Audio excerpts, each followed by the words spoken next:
Hello, welcome to a Soulprint mini. Today, I want to take a look and see what's going on behind the scenes currently at the White House.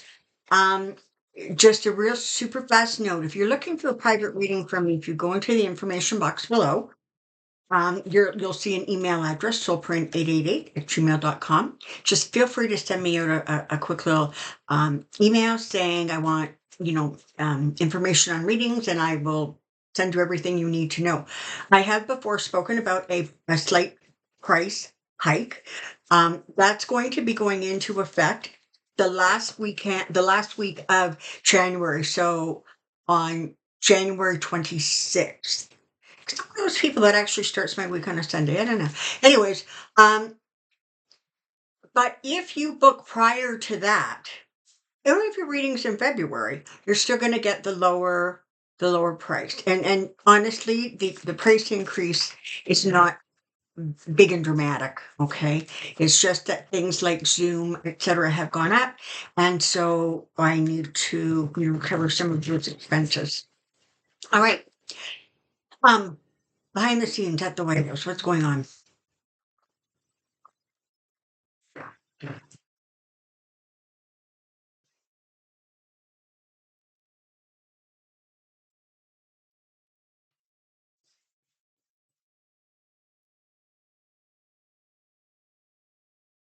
Behind scenes White House, behind scenes White House, behind scenes White House.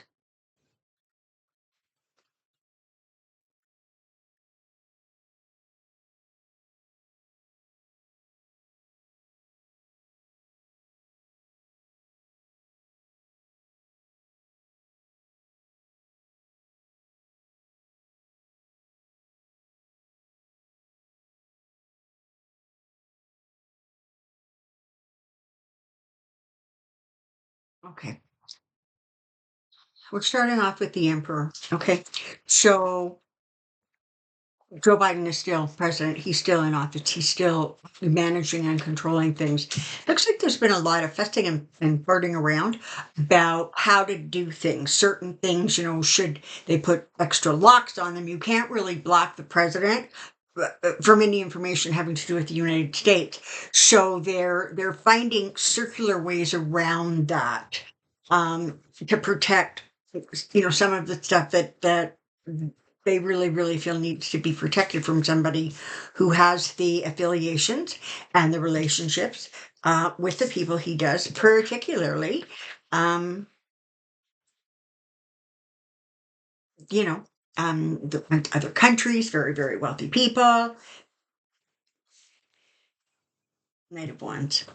So we're looking at a situation where the White House is concerned. They are reacting. This is the thing, though, and don't get mad at me, okay? I'm just reading the cards. Right now, there's a lot of sort of scattered, if you will, information about what went on during the election, how things were counted or not counted, um, you know, what kind of interference there was or wasn't. There's like pieces, okay? But this is the problem. I'm recording this like at 12 o'clock Alberta time um on Monday, which means by time when this video comes out, well, no, as I'm recording it, that means that this week, a week from now, this Monday, a week from now, he will have already been inaugurated and in for 2 hours. This is what the problem is that there's information, but it hasn't come together. And as soon as, 1201 rolls around, anything that is out there that belongs to the government that he can access, that may be the slightest bit harmful to him, is going to be like detonated. And we know him, he'll just destroy it, right? I mean, that's what he does, right? He rips up all the papers and throws them around and flushes them in the toilet, and that's what we're dealing with.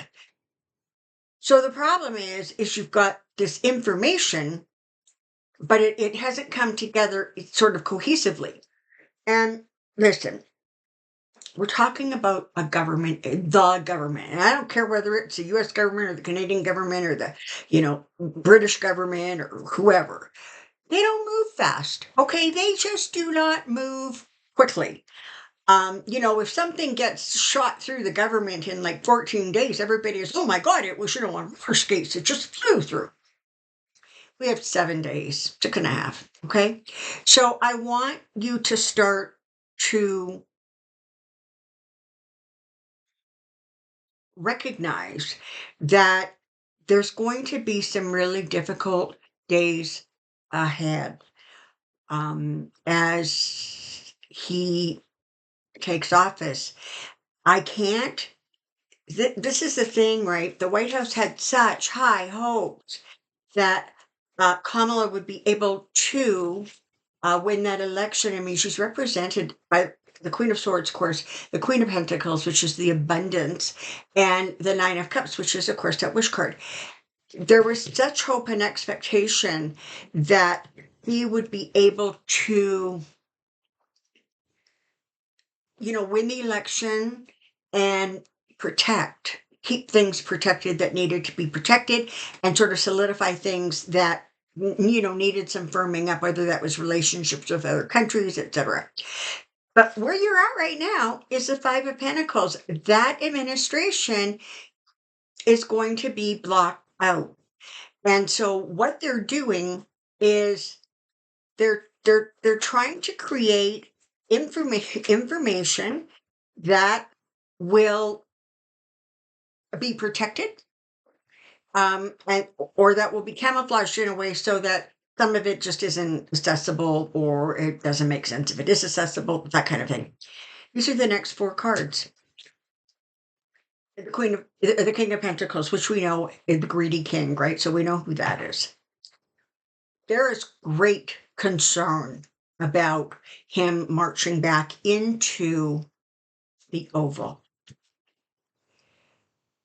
But the administration right now, all they can do is recognize that they have to leave. There needs to be this orderly transition of government, and that their hope that the things that they have put in place have, to some degree or another, hasten a potential removal of him. Okay. This is the thing that, as much as it is a really, really bitter pill to swallow, it's something we have to already recognize. Here's the devil. So, let's put a name to that, or maybe some initials, maybe like TJT. Maybe let's do that. TJT. Yep, let's do that.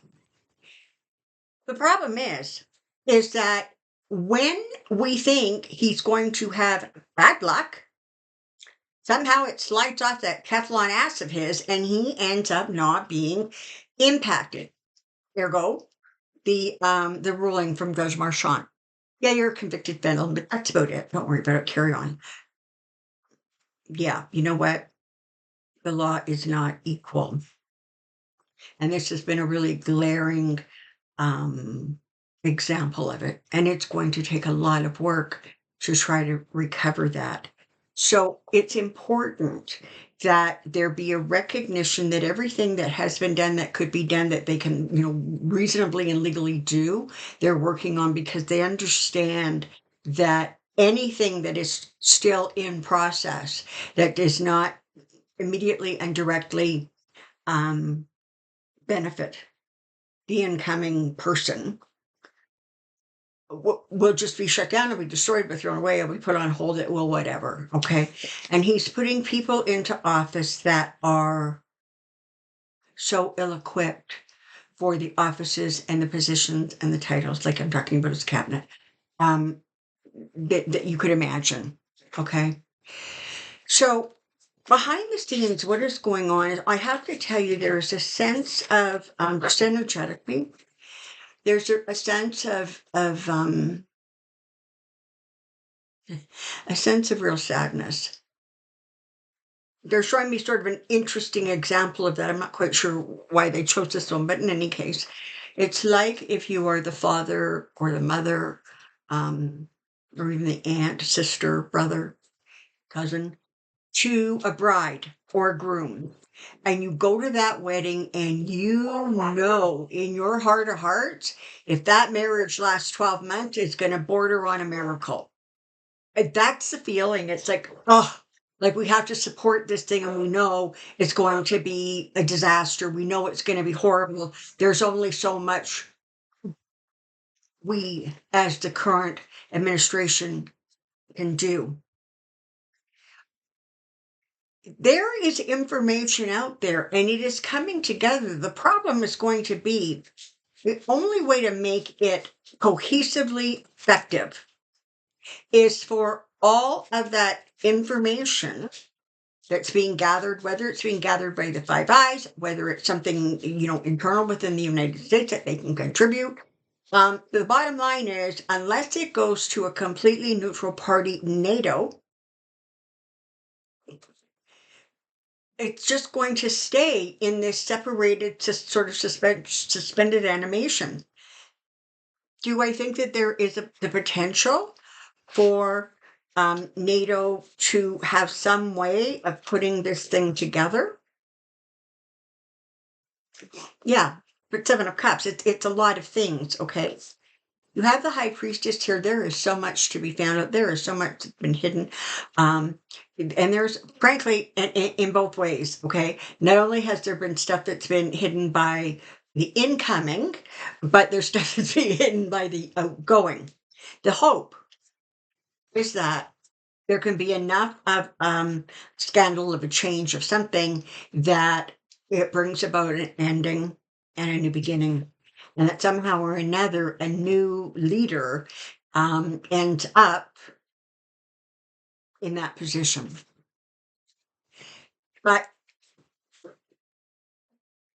if he's gone, that does not mean that automatically, Kamala gets in, right? It means that JD Vance will take over. And that, of course, is if, or how long maybe it'll take for the 25th Amendment to come up. Okay, so right now they're doing everything in their power to do. There seems to be some sort of concerted effort to bring information together and an awareness of, where how it can be handled. But remember this, even NATO, if I am not mistaken, they do a whole lot of stuff sort of on voting. And there have been some really obvious things that should have gone through, and different countries just dug their heels in and said no, such as admitting Ukraine to NATO. Okay, so keep your eyes clear. Try not to put all of your eggs or hopes in one basket or another, because if there is any kind of a solution for this, it will come with a collection of things, okay, from a collection of places. Okay, thank you very, very much. I will have another mini for you shortly. You take good care of yourselves, and don't forget, if you have questions, Pendulum Friday, please put them in the comment section below, and the amazing Joyce will be dealing with them this week, I think. I'm pretty sure. Okay, bye for now.